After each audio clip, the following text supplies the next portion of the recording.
অসম প্ৰকাশন পৰিষদৰ নিবেদন আজি মই তোমালোকক হাতী আৰু সাপ এই সাধুটো কম দেই। এজন ৰজাৰ এটা বৰ মৰমৰ দঁতাল হাতী আছিল।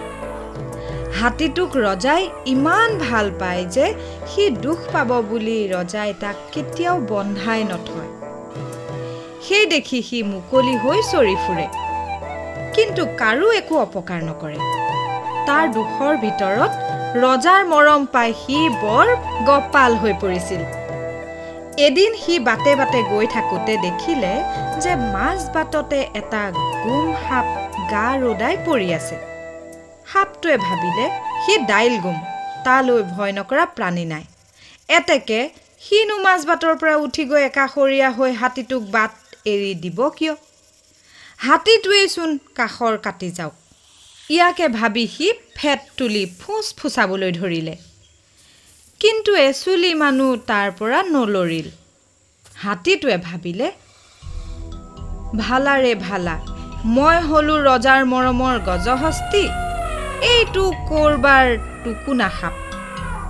বনে ঘাঁহে চুচৰি চুচৰ দৰে লুকাই ফুৰোতে তাৰ জন্ম গৈছে।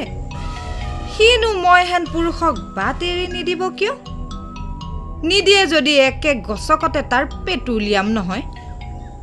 ইয়াকে ভাবি হাতীটোৱে কেৰেপকে নকৰি আগবাঢ়ি আহি সাপৰ গাত গছক মাৰি দিলে। সাপেও তাৰ ভালকৈ ৩-৪ খুট লগালে।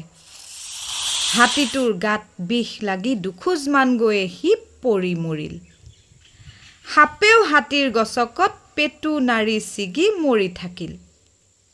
হাতীটো বাটতে মৰি থকা দেখি এটা শগুনে শটো খাবৰ মনেৰে খুটিয়াই খুটিয়াই পেটৰ ছালখন ফুটাই বিন্ধা এটা কৰি হাতীটোৰ পেটত সোমাল।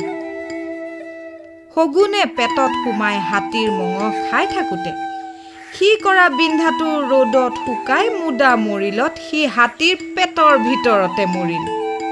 ঘোং নামেৰে ব্যাধ এটা সেই বাটেদি চিকাৰ কৰিবলৈ যায়। দঁতাল হাতীটো বাটতে মৰি পৰি থকা দেখি দাঁতযোৰ কাঢ়ি উলিয়াই লৈ গ'লে বেছি ভালেমান টকা পাব ভাবি দাঁত এটা দাৰে কাটি কাটি আনি এটা বৰ আজোৰ মৰাত ভটকৰে দাঁতটো উঘাল খাই আহি তাৰ পেটত বেগেৰে খোজ লাগি আগটো সোমালত সি তাতে পৰি মৰি থাকিল।